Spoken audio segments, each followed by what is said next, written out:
क्या आपने कभी सोचा है कि गणित का इस्तेमाल हत्याओं के लिए कैसे किया जा सकता है? एक हत्यारा जो अपने शिकार को गणितीय सटीकता से मारता है। कोई सबूत नहीं, कोई गवाह नहीं, कोई गलती नहीं। तो सुनिए माधियालगन की कहानी। एक गणित का प्रोफेसर जो रात में बन जाता है कोबरा। लेकिन जब उसका अतीत उसे पकड़ता है, जब उसका खुद का जुड़वां भाई उसके खिलाफ हो जाता है, तब शुरू होता है एक ऐसा खेल जहां हर चाल जानलेवा है। यह है कोबरा, जहां गणित मौत बन जाता है और भाई बन जाता है सबसे बड़ा दुश्मन। तो दोस्तों, यह कहानी शुरू होती है 3 अलग अलग जगहों पर होने वाली 3 हत्याओं से। पहली हत्या होती है ओडिशा में। ओडिशा के मुख्यमंत्री की हत्या। बहुत टाइट सिक्योरिटी, लेकिन फिर भी हत्यारा कामयाब हो जाता है। कोई सुराग नहीं, कोई पता नहीं कि कैसे हुआ। दूसरी हत्या होती है फ्रांस में। फ्रांस के मेयर की हत्या। फिर वही परफेक्ट एग्जीक्यूशन, कोई ट्रेस नहीं। तीसरी हत्या होती है स्कॉटलैंड में। स्कॉटलैंड के राजकुमार की हत्या। एक पैटर्न दिख रहा है। अब इंटरपोल में खलबली मच जाती है। 3 अलग अलग देशों में 3 हाई प्रोफाइल हत्याएं। कौन कर रहा है यह सब? इस केस को दिया जाता है असलान यिल्माज को। असलान एक तुर्की इंटरपोल अधिकारी हैं। बहुत तेज, बहुत इंटेलिजेंट। वो इन हत्याओं की जांच शुरू करते हैं। असलान हर मर्डर सीन को केयरफुली एनालाइज करते हैं और उन्हें कुछ कॉमन पैटर्न्स दिखते हैं। हर हत्या में मैथमेटिकल प्रिसीजन है। हर चीज परफेक्टली कैलकुलेटेड है। Timing, location, method. असलान को लगता है कि हत्यारा कोई मैथमेटिक्स एक्सपर्ट होगा। और फिर एक दिन इंटरपोल को एक थीसिस मिलता है। यह थीसिस एक चेन्नई की मैथमेटिक्स स्टूडेंट ने लिखा है, जूडिथ सैमसन। इस थीसिस में इन हत्याओं का एनालिसिस है और थीसिस का नाम है कोबरा। असलान जूडिथ से मिलने चेन्नई आते हैं। जूडिथ उन्हें अपनी थ्योरी एक्सप्लेन करती है। यह हत्यारा मैथमेटिक्स का यूज कर रहा है। हर हत्या एक मैथमेटिकल इक्वेशन की तरह है और यह हत्यारा खुद को कोबरा कहता है। असलान इंप्रेस्ड है। वो जूडिथ को अपनी इन्वेस्टिगेशन में शामिल करते हैं। अब हम आते हैं असली कोबरा के पास। माधियालगन, जिसे सब माधी कहते हैं, एक मैथमेटिक्स प्रोफेसर हैं। वो एक यूनिवर्सिटी में पढ़ाते हैं। बहुत इंटेलिजेंट, बहुत काम। लेकिन माधी की एक सीक्रेट आइडेंटिटी है, वही कोबरा है। माधी को अपने असाइनमेंट्स एक व्यक्ति से मिलते हैं, नेल्लैयप्पन। नेल्लैयप्पन एक सीनियर जर्नलिस्ट हैं कोलकाता में। वही तय करते हैं कि माधी को किसे मारना है। एक दिन नेल्लैयप्पन माधी को एक नया असाइनमेंट देते हैं। रूस के रक्षा मंत्री दिमित्री युगोस्लाव को मारना है। माधी रूस जाते हैं। वहां बहुत टाइट सिक्योरिटी है, लेकिन माधी अपने मैथमेटिकल स्किल्स और डिस्गाइज टेक्निक्स का यूज करते हैं। वो अलग अलग रूप बदलते हैं, कभी बूढ़े आदमी, कभी युवा लड़का, कभी औरत। और फाइनली माधी सक्सेसफुली दिमित्री को मार देते हैं। इंटरपोल के सामने से ही एस्केप कर जाते हैं। असलान फ्रस्ट्रेटेड है। वो कोबरा के इतने करीब थे, फिर भी उसे पकड़ नहीं पाए। अब माधी की पर्सनल लाइफ में आते हैं। माधी की एक गर्लफ्रेंड है, भावना मेनन। भावना एक क्रिमिनोलॉजिस्ट हैं। इनरली वो असलान और जूडिथ की टीचर भी हैं। लेकिन भावना को नहीं पता कि उसका बॉयफ्रेंड असल में कोबरा है। माधी और भावना की एंगेजमेंट हो जाती है। सब कुछ अच्छा चल रहा है, लेकिन फिर कुछ अजीब होने लगता है। एक दिन माधी को पता चलता है कि नेल्लैयप्पन को किडनैप कर लिया गया है। माधी शॉक्ड हैं। कौन कर रहा है यह सब? और फिर माधी को एक सुडोकू पजल मिलता है। यह एक क्लू है। जब माधी पजल सॉल्व करते हैं तो उन्हें एक फोन नंबर मिलता है। माधी उस नंबर पर कॉल करते हैं और दूसरी तरफ से एक आवाज आती है जो बिल्कुल माधी जैसी है। यह आवाज कहती है, हेलो माधी, या मुझे कहना चाहिए हेलो कोबरा। माधी हैरान है। यह कौन है? यह उसकी इतनी जानकारी कैसे रखता है? वो आवाज कहती है, मैं तुम्हें चैलेंज करता हूं, बचाकर दिखाओ अपने आप को मुझसे। और फिर कॉल कट हो जाती है। माधी कंफ्यूज्ड है। यह व्यक्ति कौन है और क्यों उसकी आवाज बिल्कुल माधी जैसी है? अब कहानी में बड़ा ट्विस्ट आता है। असल में जिसे हम माधी के नाम से जानते हैं वो एक्चुअली कठिर है। हाँ, माधी का असली नाम कठिर है और जो व्यक्ति उसे चैलेंज कर रहा है वो असली माधी है। कठिर और माधी ट्विन ब्रदर्स हैं, जुड़वां भाई। लेकिन बचपन में दोनों अलग हो गए थे। अब पूरी बैक स्टोरी समझते हैं। कठिर को स्किज़ोफ्रेनिया है, एक मेंटल डिसऑर्डर जिसमें व्यक्ति को मल्टीपल पर्सनालिटीज होती हैं। कठिर का बचपन बहुत ट्रॉमेटिक था। उसकी मां मेंटली अनस्टेबल थी। उन्होंने सुसाइड कर लिया था। इस ट्रॉमा की वजह से कठिर ने कोबरा की आइडेंटिटी डेवलप की। यह उसका ऑल्टर ईगो था, एक परफेक्ट फ्लॉलेस पर्सनालिटी। कठिर ने मैथमेटिक्स में मास्टर कर लिया और वो एक असैसिन बन गया। लेकिन माधी का बचपन अलग था। वो अपनी मां के साथ कोलकाता में रहता था। उसकी एक गर्लफ्रेंड थी, जेनिफर रोसारियो। जेनिफर कोलकाता के पुलिस कमिश्नर की बेटी थी। माधी और जेनिफर बहुत प्यार करते थे, लेकिन एक दिन ट्रेजेडी हो गई।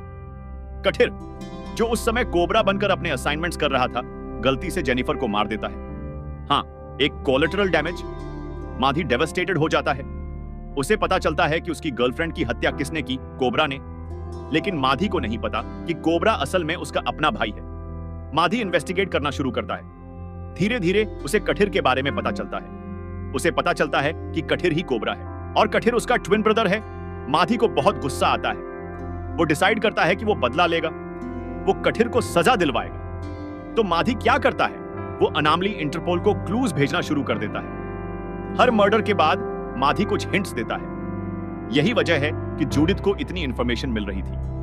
माधी चाहता है कि इंटरपोल कठिर को पकड़ ले, लेकिन अब कठिर को भी अपने भाई के बारे में पता चल गया है और इसीलिए उसने माधी को चैलेंज किया है। अब दोनों भाइयों के बीच एक कैट एंड माउस गेम शुरू होता है। माधी और कठिर दोनों बहुत इंटेलिजेंट हैं। दोनों एक दूसरे को पछाड़ने की कोशिश कर रहे हैं। एक और कॉम्प्लिकेशन है ऋषि।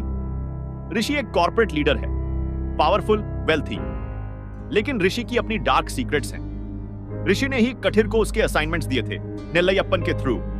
लेकिन अब जब सिचुएशन बिगड़ रही है, ऋषि अपनी स्किन बचाना चाहता है।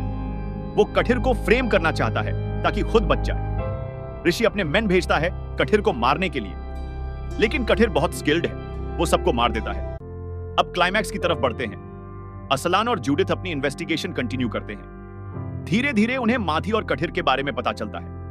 एक बड़ा कन्फ्रंटेशन होता है। माधी और कठिर आमने सामने होते हैं, दोनों भाई लेकिन अब दुश्मन। कठिर कहता है, तुमने मेरे खिलाफ साजिश की, तुमने मुझे पकड़वाने की कोशिश की। माधी कहता है, तुमने जेनिफर को मारा, तुमने मेरी जिंदगी बर्बाद कर दी। दोनों के बीच एक इंटेंस फाइट होती है, फिजिकल और साइकोलॉजिकल दोनों। लेकिन अंत में माधी कामयाब हो जाता है। वो कठिर को असलान के हवाले कर देता है। असलान खुश हैं। फाइनली उन्होंने कोबरा को पकड़ लिया। लेकिन एक और ट्विस्ट है। आनंद सुब्रमण्यम, जो इन्वेस्टिगेटिंग ऑफिसर है, असल में ऋषि का मोल है। यानी ऋषि ने आनंद को अपनी जेब में रखा हुआ है। आनंद कठिर को पुलिस कस्टडी से ले जाता है, लेकिन वो कठिर को जेल नहीं ले जा रहा। वो कठिर का यूज करना चाहता है माधी को पकड़ने के लिए, क्योंकि माधी के पास सारे सबूत हैं, ऋषि के खिलाफ, आनंद के खिलाफ। आनंद कठिर से कहता है, तुम्हारे भाई को पकड़ो वरना तुम्हें लाइफ इंप्रिजनमेंट मिलेगी। कठिर कॉन्फ्लिक्टेड है। एक तरफ उसका भाई है, दूसरी तरफ उसकी फ्रीडम। लेकिन फिर कठिर को एहसास होता है माधी सही था। कठिर ने बहुत गलतियां की हैं। जेनिफर को मारना भले ही एक्सीडेंट था, लेकिन फिर भी उसकी गलती थी। कठिर डिसाइड करता है कि वो अपनी गलतियों के लिए सजा भुगतेगा, लेकिन साथ ही वो अपने भाई को भी बचाएगा। फाइनल शोडाउन होता है। ऋषि, आनंद और उनके मेन एक तरफ, माधी और कठिर दूसरी तरफ। एक बड़ी फाइट होती है, एक्शन पैक्ड। दोनों भाई साथ मिलकर लड़ते हैं और अंत में ऋषि और आनंद को हरा दिया जाता है। न्याय मिलता है। फिल्म का एंडिंग बिट्स बेटर है। कठिर को जेल हो जाती है। उसने क्राइम्स किए हैं और अब उसे सजा भुगतनी होगी। लेकिन माधी उससे मिलने जाता है। दोनों भाइयों के बीच एक इमोशनल मोमेंट होता है। कठिर कहता है, मुझे माफ कर दो जेनिफर के लिए। माधी कहता है, मैं तुम्हें माफ कर दूंगा, तुम मेरे भाई हो। दोनों की आंखों में आंसू हैं। आखिरी सीन में माधी अपनी लाइफ में आगे बढ़ता है।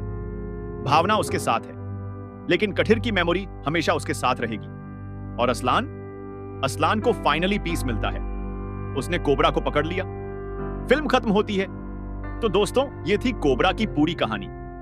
ये फिल्म बहुत सारी लेयर्स रखती है। सरफेस पर ये एक कैट एंड माउस थ्रिलर है, एक असैसिन और एक कॉप के बीच गेम। लेकिन डीपर लेवल पर यह दो भाइयों की कहानी है। दोनों बहुत इंटेलिजेंट, दोनों बहुत स्किल्ड, लेकिन उनकी जिंदगी की सर्कमस्टेंसेस ने उन्हें अलग अलग रास्तों पर ले जाया। कठिर को स्किज़ोफ्रेनिया था, ट्रॉमेटिक चाइल्डहुड था। इसने उसे एक असैसिन बना दिया। माधी को अपनी गर्लफ्रेंड खोनी पड़ी। इसने उसे रिवेंज की तलाश में डाल दिया। फिल्म यह भी दिखाती है कि मैथमेटिक्स कितना पावरफुल टूल हो सकता है। कठिर अपने हर मर्डर में मैथमेटिकल प्रिसीजन यूज करता है। हर चीज कैलकुलेटेड है।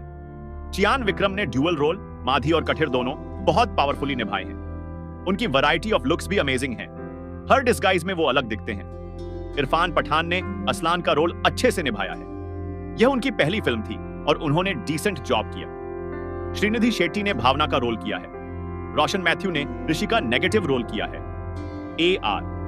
रहमान का म्यूजिक अच्छा है, लेकिन कुछ क्रिटिक्स को लगा कि सॉन्ग्स का प्लेसमेंट सही नहीं था। फिल्म की सबसे बड़ी प्रॉब्लम है इसकी लेंथ। फिल्म लगभग 3 घंटे की है, बहुत लंबी। कुछ सीन्स अननेसेसरीली खींचे गए हैं। स्क्रीन प्ले भी थोड़ा कंफ्यूजिंग है। बहुत सारे कैरेक्टर्स हैं, बहुत सारे सब प्लॉट्स हैं।